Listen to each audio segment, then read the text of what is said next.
Hello friends, welcome to win exam. तो आज बात करते हैं कुछ फास्ट कैलकुलेशन ट्रिक्स के बारे में। ट्रिक्स कहने का मतलब देखिए, ट्रिक्स के नाम पे अक्सर होता है क्या है ना कि हमें बेवकूफ नहीं बनना है। बेवकूफ हमें नहीं बनना है ट्रिक्स के नाम पे, क्योंकि अक्सर क्या होता है ना कि अच्छे से अच्छी ट्रिक्स जो है एग्जाम में भूल जाती है हमें। एक्चुअल में हमें क्या क्या ध्यान देनी है जिससे हमें हमारा जो कैलकुलेशन है वो थोड़ा सा फास्ट हो जाए, हमारा टाइम बचे। और एक चीज बता देता हूँ कि सबसे पहले तो देखिए, मैथमेटिक्स में जो मैथ्स होता है, न्यूमेरिकल एबिलिटी होती है, उसमें तो वेरी इंपॉर्टेंट है ही। उसमें तो नो डाउट, उसमें आपको एकदम पता होना चाहिए, हर एक कैलकुलेशन ट्रिक्स आनी चाहिए आपको।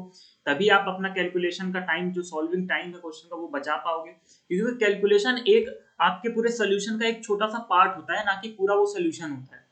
तो अगर आप इस छोटे छोटे पार्ट में, अपने सोल्यूशन के छोटे छोटे पार्ट में अगर ज्यादा टाइम लगाएंगे, तो पूरे सोल्यूशन के टाइम में कितना ज्यादा टाइम आपका वेस्ट हो जाएगा। तो अक्सर हम क्या करते हैं कि समय बचाने के लिए कुछ ट्रिक्स याद कर लेते हैं, कुछ ट्रिक्स सीख लेते हैं। कुछ चीजें हमें, कुछ पॉइंट मैं बताऊंगा जिनको हमें याद करना है, जिनको हमें समझना है, जिससे हमारा जो सॉल्विंग टाइम है वो थोड़ा डिक्रीज हो जाए, हमारा समय बचे। यहीं पे तो कंपटीशन क्रिएट होता है। ये एक जो जगह होती है ना, ये कैलकुलेशन, यहीं पे कंपटीशन क्रिएट होता है कि जिसकी कैलकुलेशन फास्ट होगी वो क्वेश्चन जल्दी सॉल्व कर लेगा, जिसकी कैलकुलेशन स्पीड थोड़ा स्लो होगी वो क्वेश्चन देर से सॉल्व करेगा।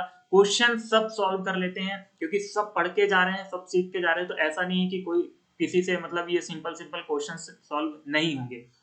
ठीक है, अब बात करते हैं हम स्पीड मैथ्स वाला जो पोर्शन है। जैसे हम बात करें सिंप्लीफिकेशन की, अप्रोक्सीमेशन की, ये सारे जो चैप्टर्स हैं, इन चैप्टर्स में तो कैलकुलेशन ही पूरा रोल अपना प्ले करता है। इसके अलावा और आप कुछ भी कर लो, ठीक है, कुछ भी चीज काम नहीं आने वाली। अगर आप कितनी भी ज्यादा प्रैक्टिस कर लेते हो, कितनी भी ज्यादा कुछ कर ले, तो अगर आपको जो जो पॉइंट मैं बताऊंगा अगर वो आपको नहीं आते, वो अगर आपको नहीं आ रहे हैं, तो काफी ज्यादा दिक्कत होने वाली है आपको क्वेश्चन को सॉल्व करने में।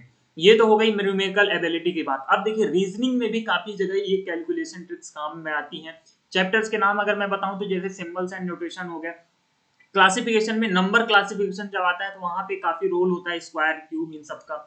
एनालॉगी, जब नंबर एनालॉगी आती है या फिर नंबर सीरीज आती है, तो इन सारी जगह जहां पे भी नंबर देखिए आ गए, जहां पे भी नंबर आ जाएंगे, वहां पे समझ लीजिए कि कैलकुलेशन ट्रिक्स आपको आनी बेहद जरूरी है।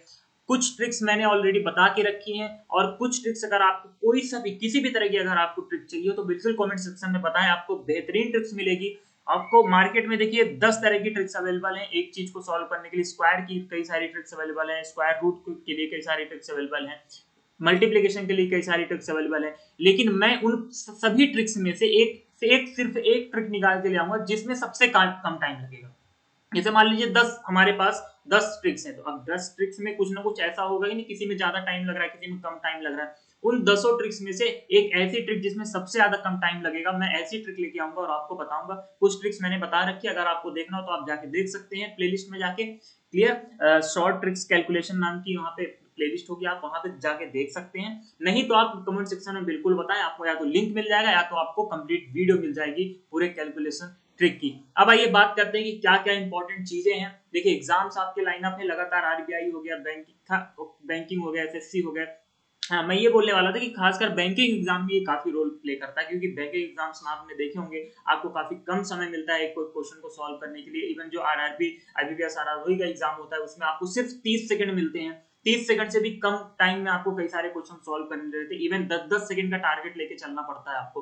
तो उसके लिए आपको ये चीजें ध्यान में रखने की जरूरत है। देखिए, सबसे पहला पॉइंट अगर मैं बताऊं तो आपको स्क्वायर याद होने चाहिए। देखिए, मैं कोई हवाबाजी वाली बात नहीं करूंगा कि नहीं आप 50 तक याद कर लो, 60 तक, ऐसा कुछ नहीं है। ठीक है, सब बताते हैं, क्या ना बताते हैं मुझे कुछ नहीं पता कौन क्या बताता है। लेकिन देखिए, हम अगर मॉक टेस्ट दे रहे हैं प्रॉपर, अगर हम एग्जाम दे रहे हैं, तो हमें खुद वहां पे एहसास हो जाएगा, खुद हमें एक्सपीरियंस हो जाएगा कि हाँ, कहाँ तक की हमें नीड है। तो देखिए, जहां तक की नीड है आपको वहीं तक काम करिए। उससे थोड़ा एक्स्ट्रा अगर आप कर सक रहे हैं तो वेल एंड गुड, अगर नहीं कर पा रहे हैं तो कोई बात नहीं, बट इतना तो आपको एटलीस्ट करना ही है। इसीलिए मैंने मिनिमम आपको बताया है कि कम से कम आपको 30 तक की स्क्वायर तो देखिए याद होनी चाहिए, कम से कम मैं कह रहा हूं।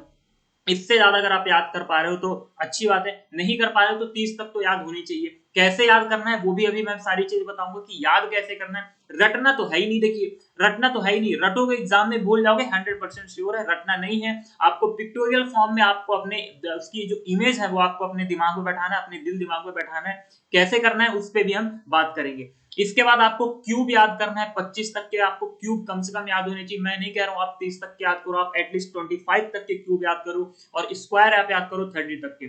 इसके बाद देखिए, रूट्स जो होते हैं ये आपको गिफ्ट गिफ्ट में मिल जाते हैं इन दोनों के साथ। इन दोनों के साथ आपको इन दोनों के स्क्वायर रूट्स और क्यूब रूट आपको क्या मिल जाते हैं, गिफ्ट में मिल जाते हैं।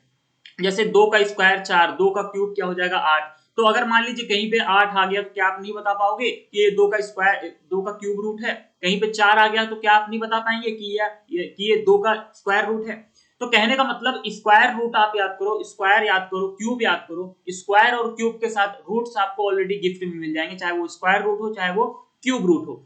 ओके, तो ये बात हो गई। इसके बाद हम बात करते हैं टेबल की। देखिए टेबल आपको याद होने चाहिए, एटलीस्ट 20 तक तो याद होने चाहिए, और मैं उम्मीद करता हूं कि सबको याद होंगे। नहीं याद है अगर तो आपको बिल्कुल आप याद करिए, ठीक है। टेबल याद करने आपको 20 तक के। इसके बाद बॉड मास रूल आपको पता होना चाहिए। हर एक कैलकुलेशन आपको पूरे रीजनिंग और न्यूमेरिकल एबिलिटी में आपको बॉड मास रूल से ही आपको सॉल्व करने हैं। बॉड मास का मतलब क्या होता है, अगर आपको ये जानना हो, आपको अगर पता करना है कि बॉड मास रूल क्या होता है, बिल्कुल कमेंट सेक्शन में बताएं। आपको सारी चीजें मिलेंगी, पूरी डिटेल में मिलेगा आपको, ठीक है। अभी सिर्फ आपको ये इंपॉर्टेंस क्या है इसका, कहां कहां इंपॉर्टेंट है, ये चीजें बताने के लिए आपको ये वीडियो है। और कैसे याद करना है, कैसे प्रिपेयर करना है आपको, ये सारी चीजें। इसके बाद ट्रिक्स। ट्रिक्स का कहने का मेरा मतलब है कि जैसे स्क्वायर की ट्रिक्स होती है, ठीक है। किसी नंबर का, किसी कोई बड़ा नंबर आ गया, जैसे मैंने कहा कि आप 30 तक याद करो। अगर मान लीजिए 60 आ गया, 70 आ गया, 80 आ गया, तो या फिर कोई सा भी बड़ा नंबर आ जाए, 2 डिजिट का हो, चाहे वो 3 डिजिट का हो, चाहे वो 4 डिजिट का हो, 4 डिजिट का कभी भी आपको जरूरत नहीं पड़ेगी, आप लिख के ले लो, गारंटी है। किसी एग्जाम में भी आपको अगर 4 डिजिट के स्क्वायर की जरूरत पड़ जाए तो आप बताए ना, आप कमेंट सेक्शन में बिल्कुल बताओ कि हाँ सर यहाँ पे 4 डिजिट के स्क्वायर करने की जरूरत पड़ी है, ठीक है। ठीक है, इसके बाद आपको क्या करना है, स्क्वायर की ट्रिक, क्यूब की ट्रिक, स्क्वायर रूट की ट्रिक, क्यूब रूट की ट्रिक, मल्टीप्लीकेशन की ट्रिक। तो ये सारी ट्रिक्स जो है ऑलरेडी अवेलेबल है कैलकुलेशन ट्रिक वाले प्लेलिस्ट में। आप प्लेलिस्ट में जाओगे, वहां पे आपको एक प्लेलिस्ट मिलेगी कैलकुलेशन ट्रिक्स। तो उस ट्रिक वहां पे सारी ट्रिक्स अलग अलग बताई गई। अगर आपको कुछ और ट्रिक्स चाहिए हो, या फिर आपको एक और नया तरीका चाहिए, नई वीडियो चाहिए, क्योंकि काफी पुरानी वीडियोस हो चुकी हैं, तो अगर आपको नया चाहिए हो कंटेंट तो आप बिल्कुल बताएं, कमेंट सेक्शन में बताएं कि आपको चाहिए, तो सारी ट्रिक्स आपको मिलेगी। अब मैं बात करता हूँ कि कैसे आपको याद करना है, कैसे आपकी ये सारी जो इमेज फॉर्म में आपको, कैसे पिक्टोरियल फॉर्म में आपको अपने दिल दिमाग में बैठाना है। देखिए आप क्या करेंगे, एक A4 साइज का एक पेपर लेंगे। A4 साइज के पेपर में आप क्या करेंगे, एक तरफ नंबर्स लिखेंगे, एक तरफ नंबर्स लिखिए, एक तरफ स्क्वायर लिखिए और एक तरफ क्यूब लिखिए, ठीक है। यहाँ पे आप नंबर्स लिखना स्टार्ट करिए, 2 से 2, 3, 4, 5, ठीक है, 30 तक। एक पेज में नहीं आएगा, 2 पेज में आएगा, 2.5 पेज में आएगा, 3 पेज में आएगा, कोई दिक्कत नहीं है। इसके बाद इनका स्क्वायर लिखिए, इसके बाद इनका क्यूब लिखिए। आधा काम तो मैं लिटरली बता रहा हूँ कि लिखते लिखते ही हो जाएगा, लिखते लिखते ही आपके दिमाग में कई सारे स्क्वायर और क्यूब बैठ जाएंगे। इसके बाद आपको क्या करना है, जहां कहीं भी आप पढ़ते हैं वहां पे आप इसको क्या करेंगे, A4 साइज में जो आपने लिखा हुआ है इसको आप चिपका लेंगे अपने दीवार में या कहीं पे भी। फिर इसके बाद क्या करना है, आपको आपको बिल्कुल रखना नहीं है कुछ नहीं, आपको सुबह शाम, जिस तरह से डॉक्टर आपको डोज देता है कि सुबह शाम एक गोली खाओ, ठीक है, सारा मर्ज एक हफ्ते में खत्म हो जाएगा, सेम वैसा ही है। आप एक बार सुबह देखिए, एक बार शाम में देख लीजिए, सिर्फ देखना है आपको, नजर फेरनी है उस पर कि हाँ 2, उसके बाद 4, उसके बाद 8, 3, 3 के बाद 9, उसके बाद 27। तो इस तरह से आपको सिर्फ नजरें फेरनी है, आपको देखना है, ताड़ना है आपको एक तरह से, ठीक है। सुबह शाम ताड़िए आपको, आप देखिए हफ्ते 2 हफ्ते 10 दिन में आपको पूरे पिक्टोरियल फॉर्म, आपको उसका पूरा एकदम इमेज आपको बैठ जाएगा। मैं ये नहीं कह रहा कि कोई आपसे पूछ देगा बताओ चलो 18 का क्यूब क्या होगा, तो आप 18 का क्यूब बता लोगे, नहीं, ऐसी आपको जरूरत भी नहीं पड़ेगी। लेकिन मान लो कहीं पे 18 का क्यूब लिखा हुआ आ जाता है, तो आप बिल्कुल बता पाओगे कि हाँ ये जो नंबर है ये 18 का क्यूब है, ठीक है।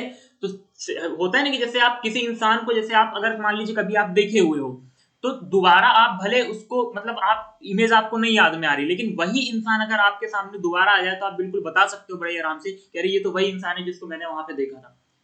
तो इसको बोलते हैं इमेज फॉर्म में दिल दिमाग में बैठाना। तो ये चीज आप करिए, ठीक है। A4 साइज में आप बिल्कुल लिखिए और जहां कहीं भी आप पढ़ते हैं उसको चिपकाइए। बिल्कुल आप देखेंगे कि आपको कुछ टाइम बाद जो ये सारी चीजें आपके दिल दिमाग में बैठ जाएंगी। तो ये तो होगा स्क्वायर और क्यूब। रूट्स आपको इसके साथ फ्री मिल जाता है, मैंने बता दिया, ठीक है। टेबल भी आप इसी तरह से चिपका लीजिए लिख के।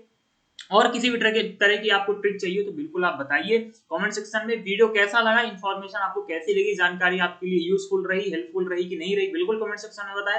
किसी भी तरह का रीजनिंग में आपको किसी भी तरह की कोई दिक्कत हो, किसी भी तरह का आपको कोई मेथड चाहिए हो, कोई सा भी टॉपिक अगर आपको डिटेल में पढ़ना है तो बिल्कुल कमेंट सेक्शन में बताएं। यहाँ पे बिल्कुल आपको मॉडर्न अप्रोच मिलेगी, आपको 10 साल 5 साल पुराना तरीका बिल्कुल नहीं मिलेगा। आज का जो कॉम्पिटिशन है उस कॉम्पिटिशन का पूरा ध्यान में रखते हुए आपको पढ़ाया जाएगा। आज के कंपटीशन को ध्यान में रखते हुए आपको ट्रिक्स बताई जाएंगी जिससे आप बाकियों से थोड़ा अलग हो जाए और आपका जो सॉल्विंग टाइम है वो थोड़ा सा डिक्रीज हो और कम समय में आप अपना क्वेश्चन सॉल्व कर लें। Okay, thank you so much. मिलते हैं नेक्स्ट पार्ट में। बिल्कुल आप कमेंट सेक्शन में बताइए कि आपको क्या चाहिए।